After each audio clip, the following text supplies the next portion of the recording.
আবাসে পার্টনারশিপে দুর্নীতি, হাড়োয়ায় আবাসে দুর্নীতির ভুরি ভুরি অভিযোগ।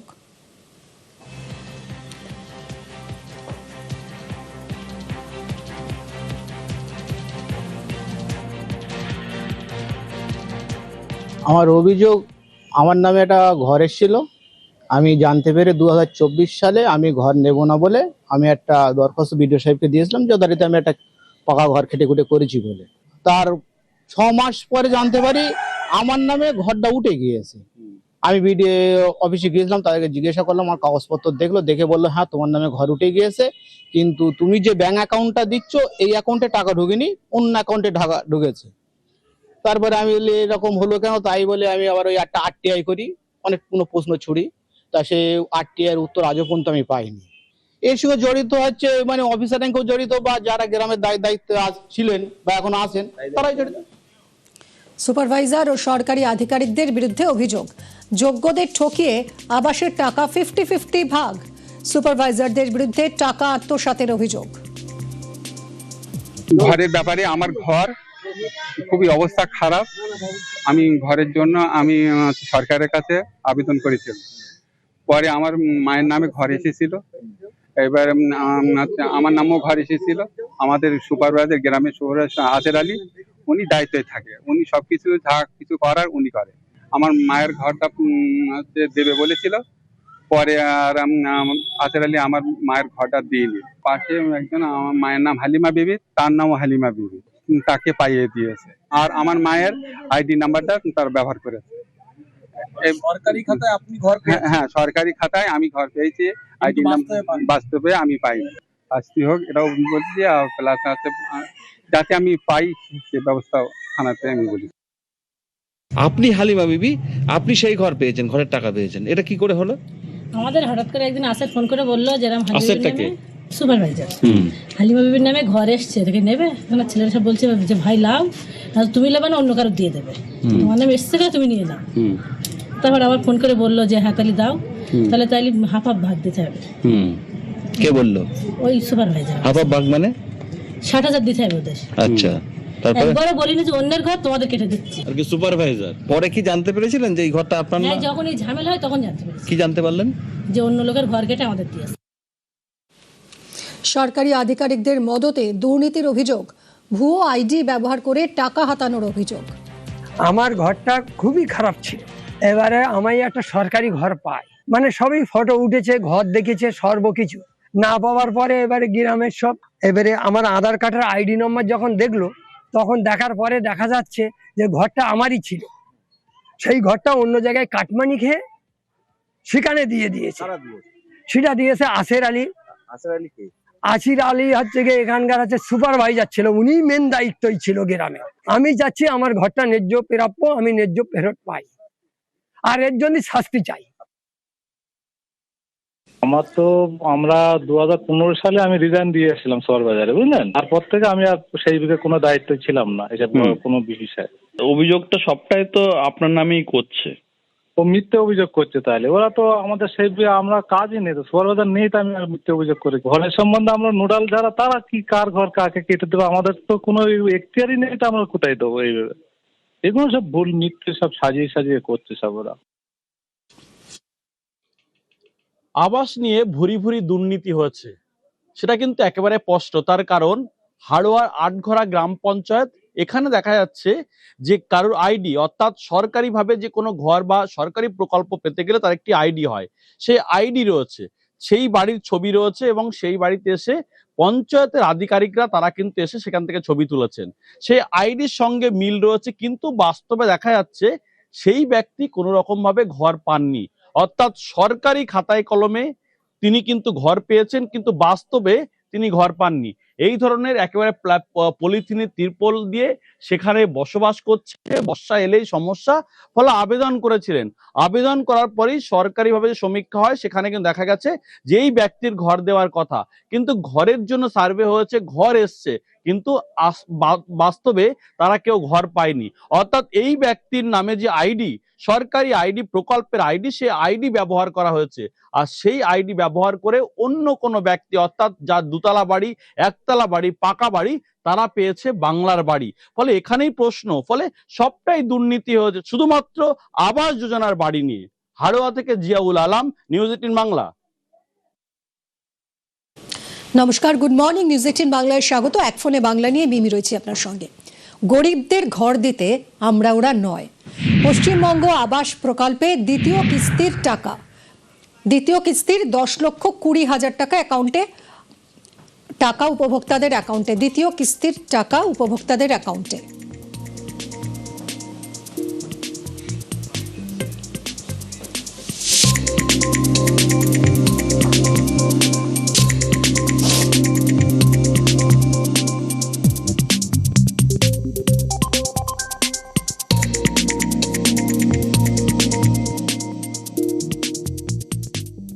আমাদের যে 10,20,379 জন উপভোক্তা, তারা বহু প্রতীক্ষায় ছিলেন যে পরিবর্তনের সরকার তাদের পাশে দাঁড়াবে কিনা, তারা তাদের গৃহ নির্মাণ সম্পূর্ণ করতে পারবেন কিনা ইত্যাদি দোলাচালে তারা ছিলেন, বা তাদের মধ্যে ভ্রম ঢোকানো হয়েছিল। কারণ পশ্চিমবঙ্গে যত বেনিফিট সরকারি অর্থে দেওয়া হয়, কখনো সরকারের নাম বলা হয় না। যেখানে ভারত সরকার প্রধানমন্ত্রী অন্ন সুরক্ষা যোজনা থেকে প্রধানমন্ত্রী আবাস যোজনা বর্ণ ধর্ম দলমত নির্বিশেষে দেন, কখনোই বলেন না যে নরেন্দ্র মোদী দিচ্ছেন, কখনোই বলেন না যে বিজেপি দিচ্ছেন। কিন্তু পশ্চিমবঙ্গে আমরা দেখে এসেছি যা হয়েছে, কখনো বলা হয়েছে এটা মমতা ব্যানার্জি দিয়েছেন, এটা তৃণমূল কংগ্রেস দিয়েছে, এটা তো দিদি করে গেছেন, এটা তো পিসির স্কিম। তাই অনেক ভ্রম আপনাদের মধ্যে ছিল যে কমপ্লিট করতে পারবো কিনা। কিন্তু আমাদের সরকার, এনডিএ বিজেপি সরকার 21টা রাজ্যে এবং দেশে যেভাবে চলে আমরা সেইভাবে চলি, আমরা আলাদাভাবে চলি না। তাই আজকে 10,20,379 জন লাভার্থী তাদের গৃহ নির্মাণের যে দ্বিতীয় কিস্তি অর্থাৎ ফাইনাল কিস্তির টাকা 60,000 করে পেলেন, যার সম্পূর্ণ করলে 6,000 কোটি টাকার বেশি হয়।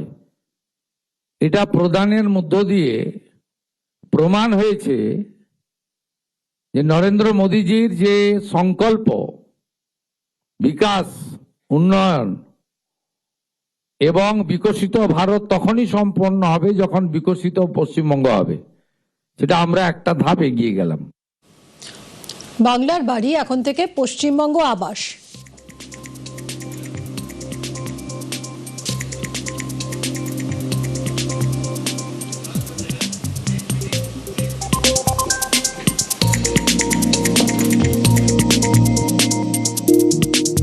আমরা মন্ত্রিসভা বসে ঠিক করেছি যে পশ্চিমবঙ্গ নামটার ব্যাপক একটা ঐতিহ্য লুকিয়ে রয়েছে।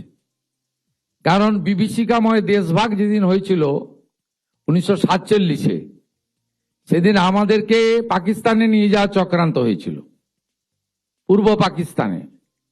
সেদিন ডক্টর শ্যামাপ্রসাদ মুখার্জির নেতৃত্বে পূর্ব পাকিস্তান দ্বিখণ্ডিত হয় পশ্চিমবঙ্গ আইনসভায় 58-21 ভোটে, এবং তার ফলেই পশ্চিমবঙ্গ সৃষ্টি হয়েছে।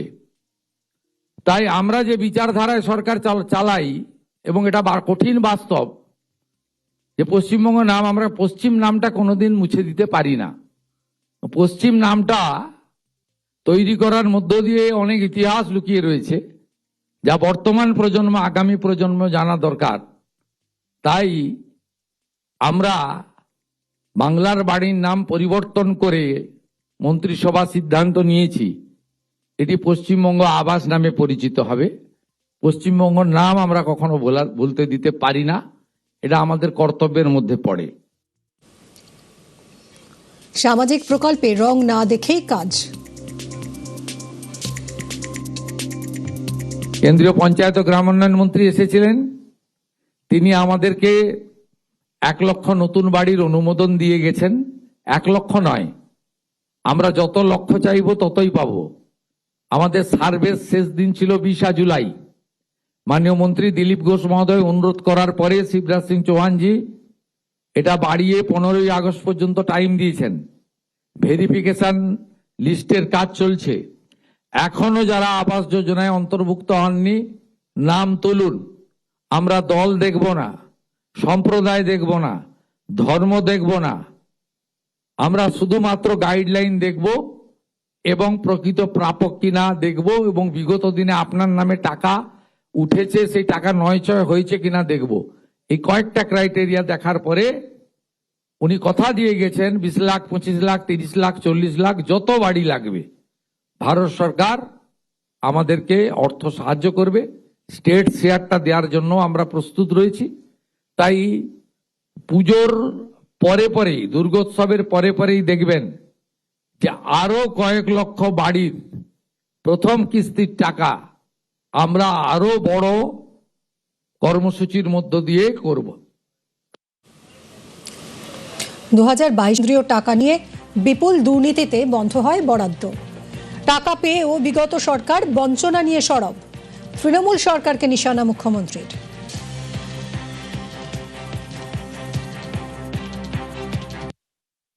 2014 সাল থেকে চুরি দুর্নীতি ধরা পড়ার আগে পর্যন্ত 2022 সালের 31 মার্চ পর্যন্ত টাকা পেয়েছে পশ্চিমবঙ্গ সরকার আবাসে।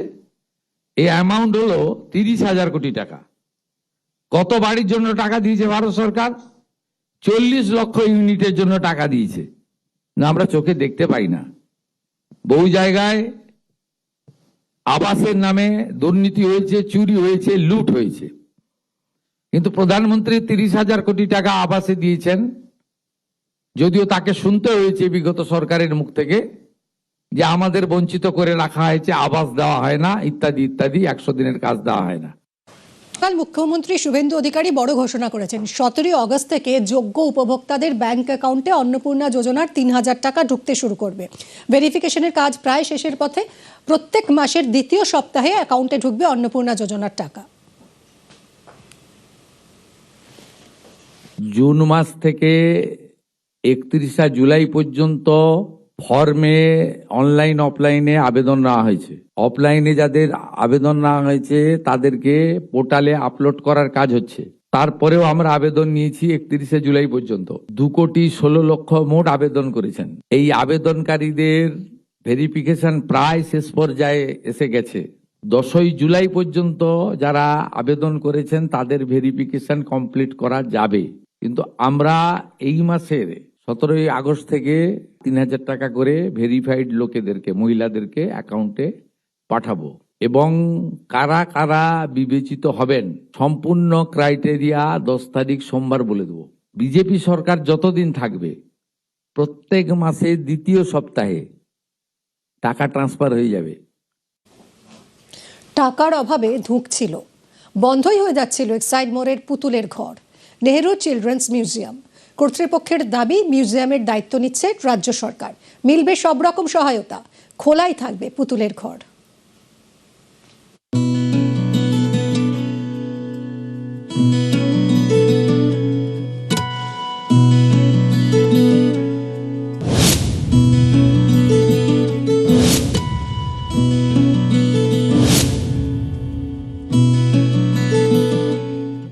নেহেরু চিলড্রেন্স মিউজিয়াম, মহানগরীতে পুতুলের ঘর। যে ঘর দেখতে আসে ছোট ছোট জ্যান্ত পুতুল। সেই পুতুলের ঘরের দরজা বন্ধ হয়ে যেতে বসেছিল। হরেক রকম পুতুল। এক্সাইড মোড়ের কাছে পুতুলের এই মিউজিয়ামে বিভিন্ন দেশের 1,000-এর বেশি পুতুল রাখা আছে। এখানে মাটির পুতুলেই সীতাহরণ, গ্রীষ্মের সরসজ্জা, রামায়ণ মহাভারতের গল্প পুতুল দিয়ে।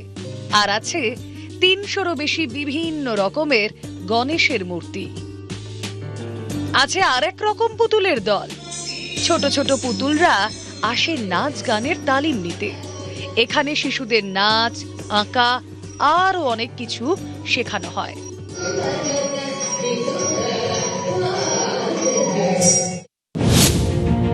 নেহেরু চিলড্রেন্স মিউজিয়াম যুগল শ্রীমলের উদ্যোগে শুরু। 6 এর দশকে সরকারি জমি লিজে নিয়ে তৈরি। 1972 সালে চালু হয় মিউজিয়াম। 53 বছরের পুরনো এই মিউজিয়াম গত কয়েক বছর ধরে টাকার অভাবে ধুঁকছে। পরিস্থিতি এমনই যে একসময় পুতুলের ঘরে তালা পড়ে যাচ্ছিল। মিউজিয়াম কর্তৃপক্ষ রাজ্যের নতুন সরকারের কাছে আর্জি জানিয়েছিল বাঁচানো হোক পুতুলের ঘর। আমরা চিঠিটা পাঠিয়েছি সিএম কে, হ্যাঁ 50 লাখ টাকা চেয়েছি, আর আই ওয়াজ দেম যে আপনারা তৈরি করে দিন দ্য কারেক্ট ফায়ার। এটা ফায়ারটা যদি আমাদের ভুল থাকে সেই জন্য আমাকে ইমিডিয়েটলি বন্ধ করতে হলো। মিউজিয়ামে বন্ধ 15 আগস্টে বন্ধ হয়ে যাবে, তা আপনারা নিয়ে নিন যদি নিতে চান। শেষমেশ আশার আলো। নেহেরু চিলড্রেন্স মিউজিয়ামের পাশে রাজ্য সরকার। এক বিবৃতিতে মিউজিয়াম কর্তৃপক্ষ জানিয়েছে নেহেরু চিলড্রেন্স মিউজিয়াম খোলা থাকবে। সম্পূর্ণ সাহায্যের আশ্বাস দিয়েছে পশ্চিমবঙ্গ সরকার। মাননীয় মুখ্যমন্ত্রীকে বিশেষ ধন্যবাদ। ওনারা বললেন যে আপনারা নেহেরু মিউজিয়াম বন্ধ করার কোনো যুক্তি নেই, কেন এটা হেরিটেজ অফ বেঙ্গল, এবং আপনাদের যা প্রবলেম হচ্ছে আমি আপনাকে লিখেছি, সেটাই আমরা দেখছি। কালকেই সন্ধ্যাবেলা ফায়ার থেকে লোক এসছে, আর সকালবেলায় প্ল্যান নিয়েছে বাড়ি। পুতুলের ঘরে আর চিন্তা নেই, দিনভর খালি হাসির রোল। জ্যান্ত পুতুলরাও একে ওকে দেখাচ্ছে, ওই দেখ গণেশ। গণেশ ঠাকুরও দিব্যি আছে গায়ে লিয়ে। রাজ্য সরকারের আশ্বাসে এক্সাইড মোড়ের নেহেরু চিলড্রেন্স মিউজিয়াম জুড়ে স্বস্তির হাওয়া। ক্যামেরায় সুব্রত জানার সঙ্গে প্রীতি সাহা, নিউজ 18 বাংলা।